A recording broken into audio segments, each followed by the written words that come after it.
Welcome back to MUFC Realist TV and Beat the Press. Please stay tuned to find out these top stories with your host, Mick Ruby. Welcome to Beat the Press. Here we go.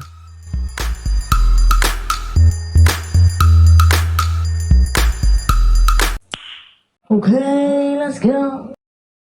Good afternoon, people. How are you all doing?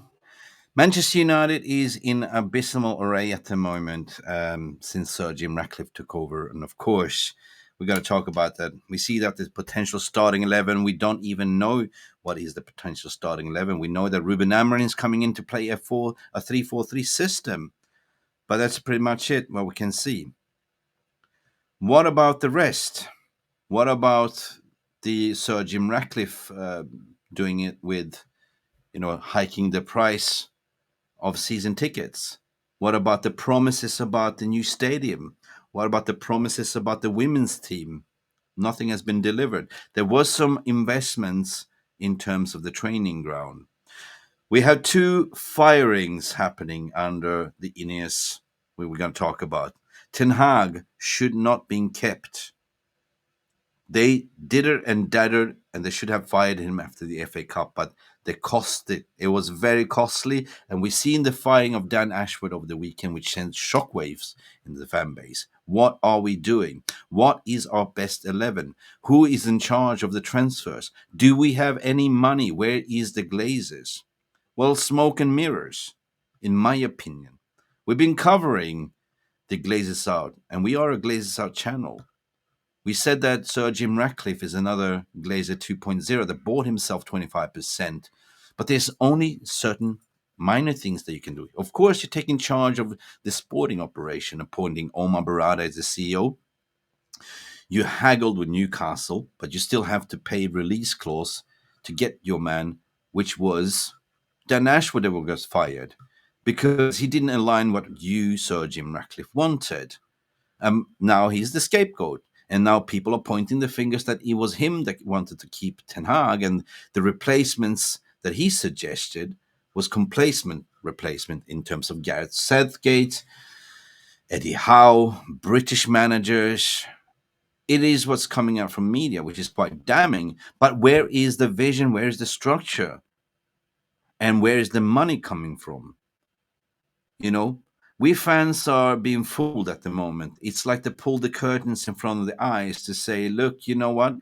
See no evil, fear no evil. We are the new custodians. Glazers are still here, but they are being, they just shaped the mask. They put a mask that looked better, so fooling the fans.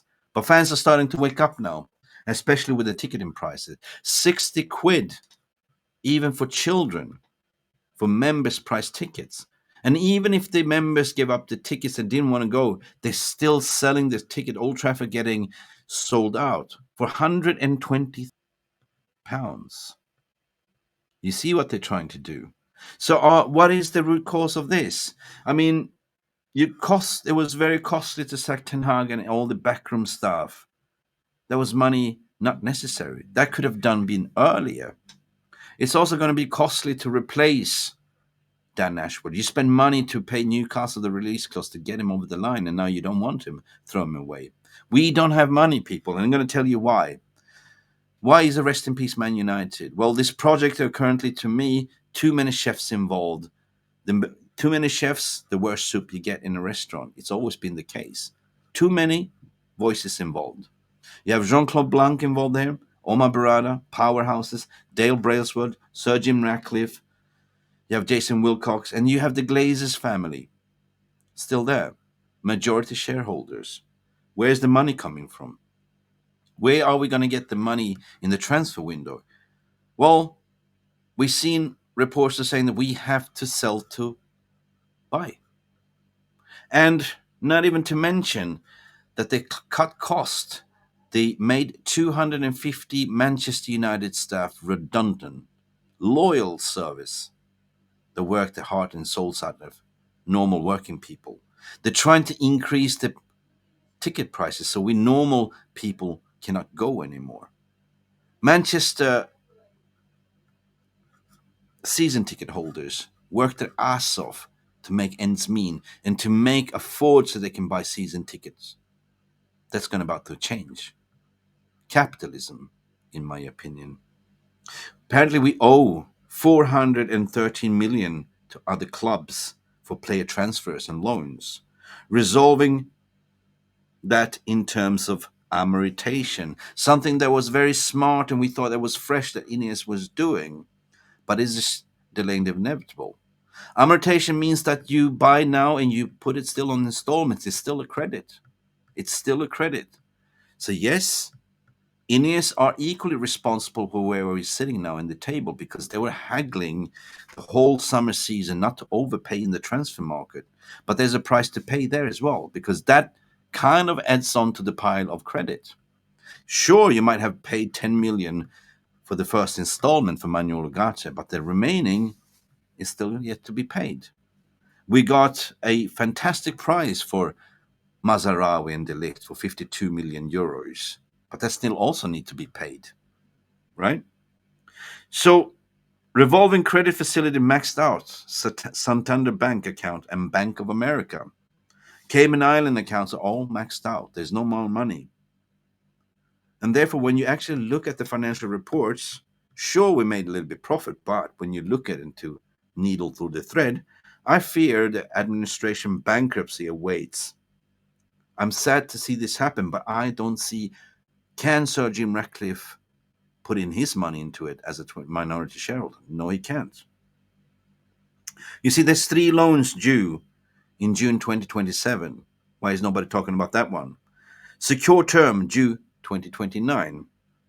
Extended the revolving facility loan is set to be due 2025.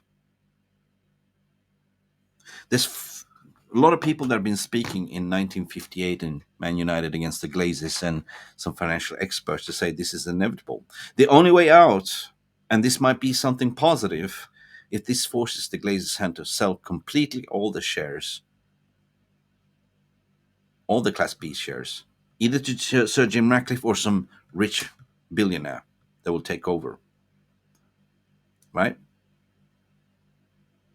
This is a shambles. Yes, I believe that this takeover was to sort of put the pressure off the Glazers. They put a forefront figure in terms of Ineos. They hyped it up in the media to say, look, we're going to do this, we're going to do that. Fantastic. They got a footballing structure in place, but, they sacked Dan Ashworth. Now going to start over again, the sporting director.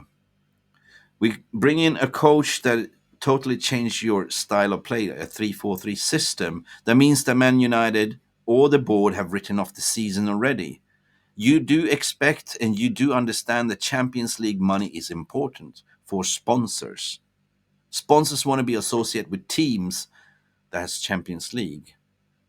At the moment, at this rate, we're not looking near top 4. The only chance is to win Europa League.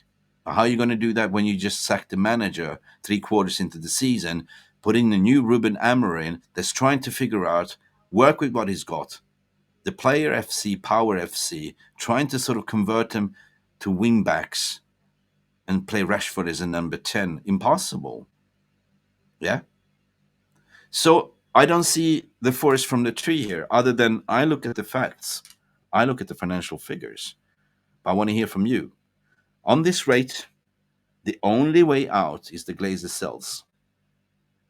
And there's only certain thing that Ratcliffe can do. He cannot simply pump in all his money. There is rules called PSR, profit sustainability.